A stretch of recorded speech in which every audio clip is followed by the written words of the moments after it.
Coming up in our news tonight, Commonwealth Heads of Government meeting coming to a close, but not before women's issues are discussed. Plus, a third man is killed in a span of 3 days, sending the murder count up.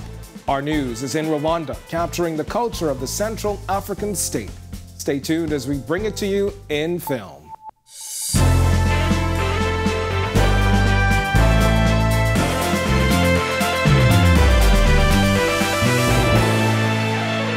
Welcome to our news and thanks for joining us. I'm Kendino Knowles. Off the top tonight, the Prime Minister and his delegation are wrapping up meetings in Rwanda, where Commonwealth heads are now preparing to return home. This week, delegates from various sectors participating in a series of discussions on a range of topics. Two well-known ladies held the banner for the Bahamas on women's issues. Our Jerome Sawyer spoke with them while in Rwanda. Around the world, women still have only 3/4 of the legal rights afforded to men. Sherry Blair, wife of former British Prime Minister Tony Blair, sharing some of the many disturbing statistics on gender inequality around the world. The Commonwealth Heads of Government meeting was a place of issues affecting youth, business, law reform, and women. Representatives from 54 countries looked at mental health, COVID-19, domestic violence, gender inequality, and the like in sessions in a women's forum. The Bahamas' delegation, headed by the wife of the Prime Minister, Anne-Marie Davis. It's just so much knowledge, opportunity to move things forward, opportunity to, when I go back to Bahamas, we have seminars, we have meetings, courtesy calls that people call, and maybe discuss the different issues and what's happening in the world today. And you know, everyone, we get better because of this, and that's why I'm here. It was an opportunity for other influential women in the Bahamian context to get in on these global discussions on women's affairs. Former Tourism Director General Joy Jiberlu attended as an observer and pointing out why Rwanda, of all places, is perfect for these discussions. Rwanda perhaps is the best place to hear discussions on gender equality and to have a women's forum section knowing what they have done and what they have been able to achieve, having the highest number of female representatives in their parliament. In her own experiences and positions of leadership, Jiberlu recognizes the gap to equality and basic respect and why that gap remains wide. You're often spoken above, so you make a point and people speak above you. They don't hear you in the first instance, so you learn patience. You learn that you have to wait for the moment to make the point. You also learn, and I'm sure other women will say it, it's not always that we can make the point at the table, where there are many men around the table. You have to find that single moment to make the point, and someone goes, that's the point. And oftentimes you hear others then representing the same point as if it's their own. But if your objective is to achieve a common good, it doesn't matter who says it. Contrary to what the name suggests, a Commonwealth Heads of Government meeting is so much more than just a meeting of leaders. Events like the Women's Forum allow for the exchange of ideas, problems, and even solutions. And while not every problem is relevant to the Bahamas, participants this year found out that there is more benefit to being here than not. From Kigali, reporting for our news, I'm Jerome Sawyer. All right, thanks a lot, Jerome. Well, here at home, public concerns grow as the country records double-digit murders for the month of June, with 3 men killed in the capital over the past 3 days alone. Meanwhile, police remaining adamant their efforts against these types of crimes are working. Our Jean Joseph has details on this most recent murder.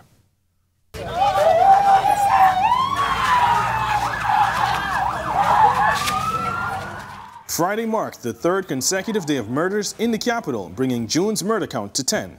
Initial police reports indicating the latest victim was a man in his mid-30s. Police also saying the victim was ambushed by a gunman who fatally shot him as he was waiting to pick someone up. That gunman entered a vehicle and left this premises. It is a small gray hatchback type vehicle that we're looking for.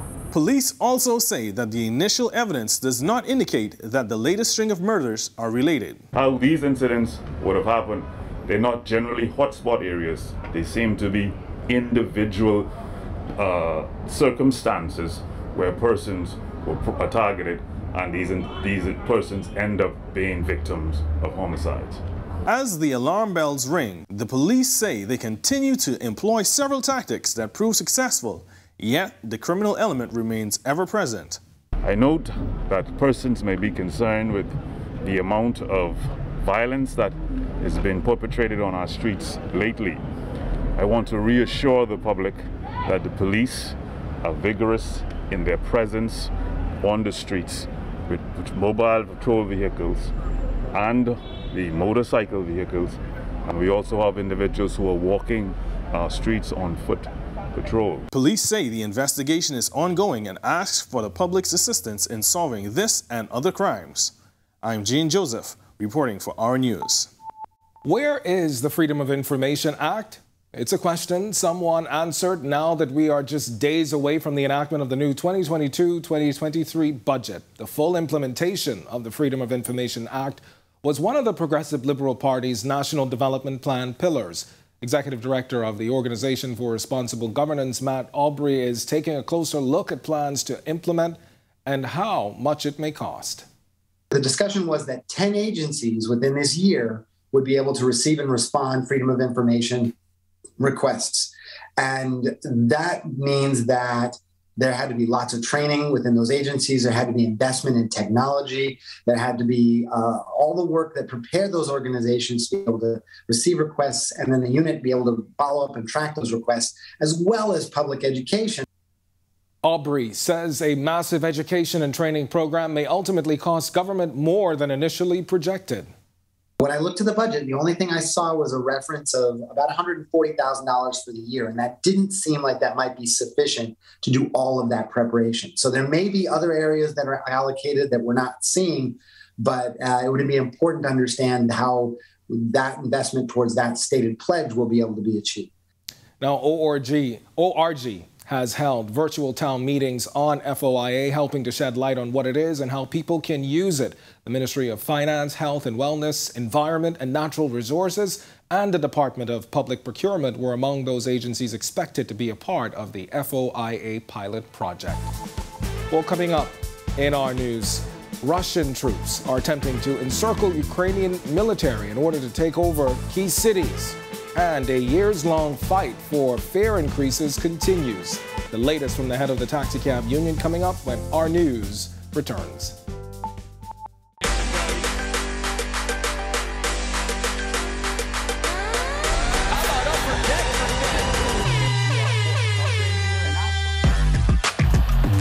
Got size at 6'5".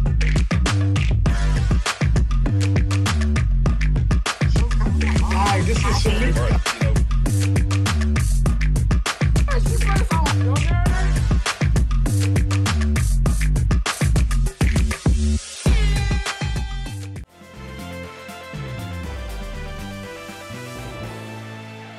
Negotiations between the Ministry of Transport and the Bahamas Taxicab Union continuing as taxi drivers are still seeking a fare increase. Our Megan Shepard has more from the union president. Taxi drivers say it is long overdue, and as fuel prices continue to rise, they say they too need to earn a livable wage. President of the Bahamas Taxicab Union, Wesley Ferguson, says negotiations with the minister continue. A taxi driver consumes the lion's share of fuel in this country, along with the jitney drivers, but I can speak for the taxi drivers. They cannot do without fuel. It is a commodity that they need to operate. And since the beginning of this year, fuel has almost doubled in prices, okay? And taxi drivers are still operating with the same old fares. So we are going in this week to formulate a plan and to negotiate a viable raise for taxi drivers so they can be comfortable. He says the union strategically waited for the summer months to negotiate the increase. He explains why. We could have gone in earlier, but we would have been prematurely negotiating because we would have anticipated gas prices to be near where it is now. And we anticipate another rise in gas prices according to the Petroleum Association. So if we move now, at least we'll be halfway there when the increase comes. that even if it goes up, it will not diminish the increase that we've gotten from the minister. The transport minister recently announced that she will meet with the Ministry of Finance to design a temporary relief package. Ferguson says they are not interested in temporary. We are not interested in temporary relief, all right, because taxi fares are taxi fares. Because we don't anticipate gas prices going down. Gas prices always go up, it never comes down. So it's going to be nothing temporary about this. Whatever increase that we lobby for, we intend to get exactly that, and it's not going to be temporary because we don't anticipate gas prices going down anytime soon. So it's going to be, because taxi rates are basically gazetted and it's regulated by the government. So it's not something that they give to us and then take it back. Reporting for Our News, I'm Megan Shepard.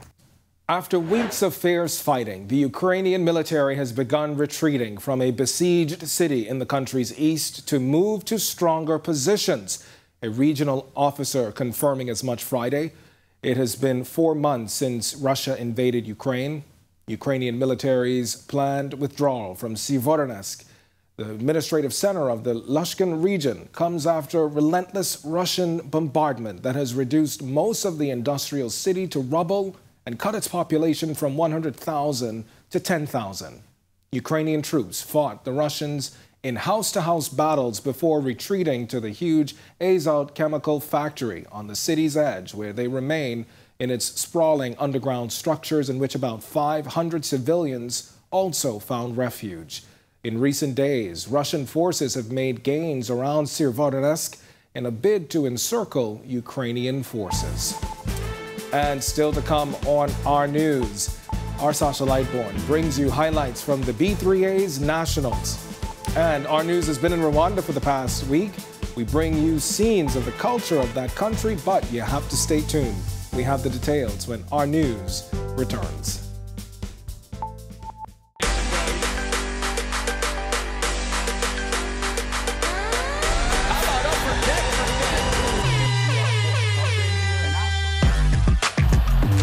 Got size at 6'5".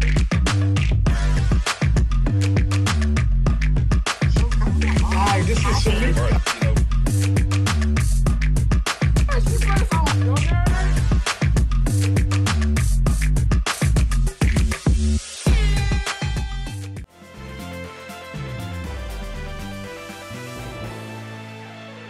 This is Our News. Welcome back. It's been 5 years in the making, and now finally a newly opened eatery and gym is about to help keep members of the Royal Bahamas Defence Force fit for active duty.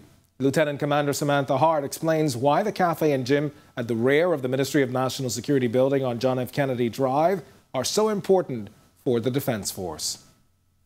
Realizing that the overall health and well-being of employees is of great importance to the success of any organization, the Royal Bahamas Defence Force Exchange is grateful for the opportunity to manage and operate Fit for Life Cafe, the galley facility of this building, in providing healthy, nutritious, and delicious meal options at reasonable prices.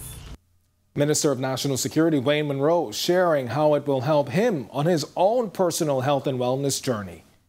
I am all too familiar with lifestyle diseases. I am on medication to control hypertension. I make many excuses as to why I cannot make it to the gym. They will become less reasonable as the gym becomes just a walk down the staircase and across the parking lot. And so I'm encouraging all of us to make use of these facilities to in fact become and keep fit for life. And Atlantis is committed to supporting government Sports in Paradise initiative, so much so that executives are working to attract and sponsor as many sporting events as possible. We spoke with Atlantis Senior Vice President of Government Affairs and Special Projects, Vaughn Roberts, on the sidelines of the Bahamas Bowl press conference this week. Roberts saying it's important for the resort to sponsor events like the Bahamas Bowl and sports in general. We see sports tourism as a big part of our business, a big segment. And this is our 8th year being involved with the Bahamas Bowl. And we were sort of one of the founding partners. We have our legendary sort of an iconic battle for Atlantis, and last year we added a women's tournament to the men's tournament. And, we've hosted golf and pro basketball, a bunch of other events, and we continue to seek out business that fits well with the destination and fits well with our resort. Now, Robert says there are more special sporting events on tap for 2022 and 2023. And some big names participating in the B3A's National Championships this weekend at the Thomas A. Robinson National Stadium. Our Sasha Lightbourne has details from night one, where some of our premier athletes shined. Tonight in sports.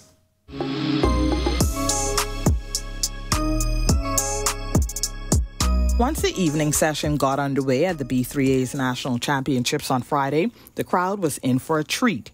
Straight out the gate during the women's 100-meter hurdles, Devon Charlton did not disappoint, setting a new national record of 12.60 seconds. I knew something like this was possible, and it was right around the corner, and so it was just me saying that, like, I'm in good spirits, and, I have big things on the horizon, and I think with my last meet and this meet, it just proves that I'm in good shape, and I'm working on all the things, and I'm getting better, and I think that's only going to spin up. I think I still have 4 more weeks until the World Championships, and that can only get better. We also caught up with Anthony Strawn. She ran a 100-meter race earlier in the evening, but a technical glitch would cause runners to run that race again. Strawn came back and won the 100-meter race just before 10 p.m. Here's how she feels about running at home and the road ahead. It's fun, it's exciting. I always like to come home to do a little run here or there. I feel really confident. I'm building towards the World Games, the World Championships in Oregon. So that's my big focus, that's my target point. Closing out the evening was none other than 400-meter Olympic champion Shawnee Miller-Weebo and Stephen Gardner. They both won their respective races, Shawnee in 52.62 and Stephen in 45.22. Everyone came here and I think they did a good job. For me, it was just coming out here, having some fun, getting the running and, just getting some runs in. Just like practice. So it felt pretty good and, we're getting ready for the champs. I'm overall pleased with it. It still felt pretty relaxed and I felt pretty strong still. So I think we're in pretty good shape for the champs. It's been a good season. It's been a short season, but it's been a good race, good season, and just gonna get back in, get ready for the World Championships. It feels good. My family's up there somewhere, and just want to go there and watch them perform. The championships continue this evening at the stadium, with the 200-meter finals expected to heat up the track. The meet will end on Sunday. For our news, I'm Sasha Lightbourne. All right, thanks a lot, Sasha. Well, coming up after the break, 2 brothers have embraced Christian rap. Find out more in our Generation Next segment. And scenes from Rwanda. Stay tuned. It's coming up when our news returns.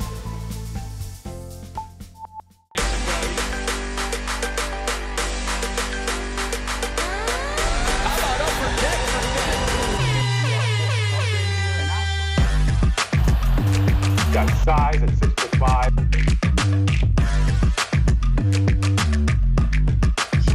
Hi, this is Samir.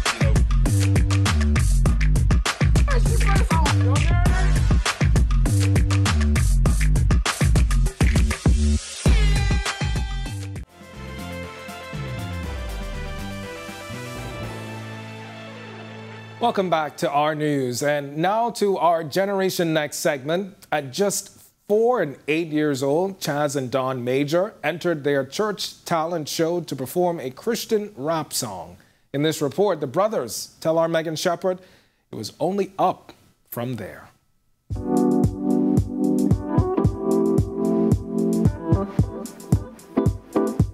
It just started off as something like fun.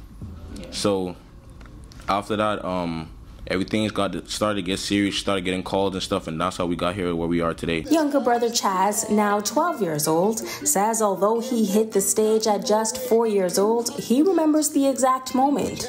Dawn, now 16, says it's been a long journey since then. I remember it was a very fun experience actually to rap on a stage and actually feel like you're reaching lost souls to bring people closer to Christ. And that's just our main goal up to this day. It was definitely a long journey. Like I said, I was 8 at the time and now I'm 16, so we have been doing this for about 8 years.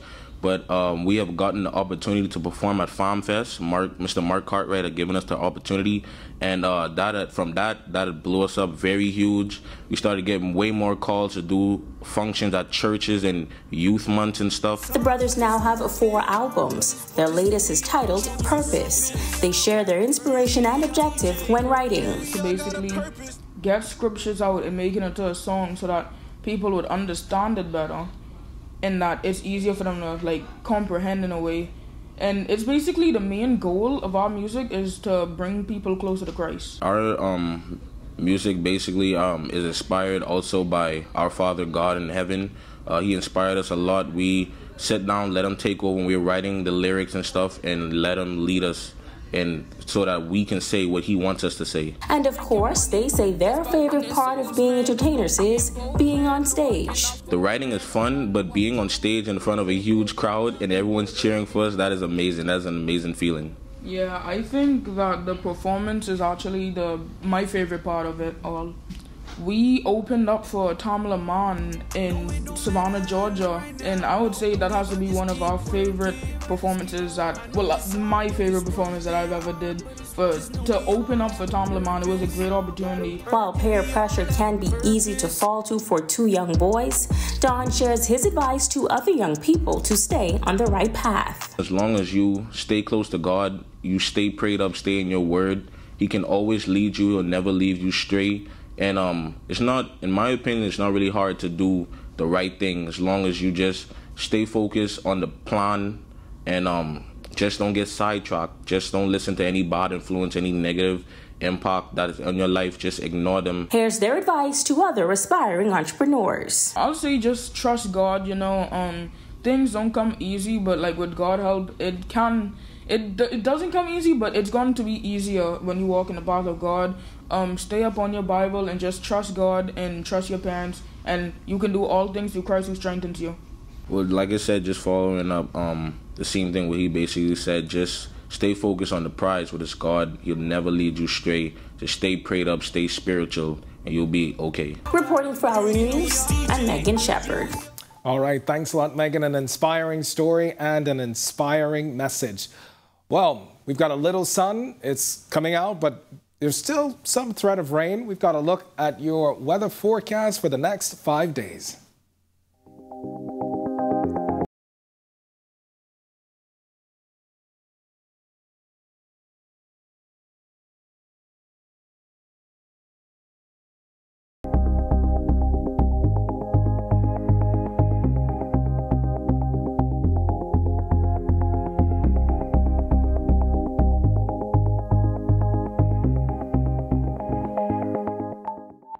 And finally tonight, we wanted to give you something a little different as we close out. This week, Commonwealth leaders gathered in Rwanda for CHOGM. Our news was there capturing the highlights of the meeting, including the culture of the Central African state of Rwanda. And here now is a look at its rich culture.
My lungs might give in. The sun's rays used to be sweet and warm, turned livid, scorching the ground till it cracks and fidgets. But my mama's mama taught me how to love this earth, and now my mama's daughter, I believe in rebirth. All right, what a scene, and we'll have more from Rwanda in our News Weekend Edition that continues tomorrow. Thank you for joining us for our News Weekend Edition. On behalf of the entire team, I'm Kendino Knowles saying have a fantastic weekend.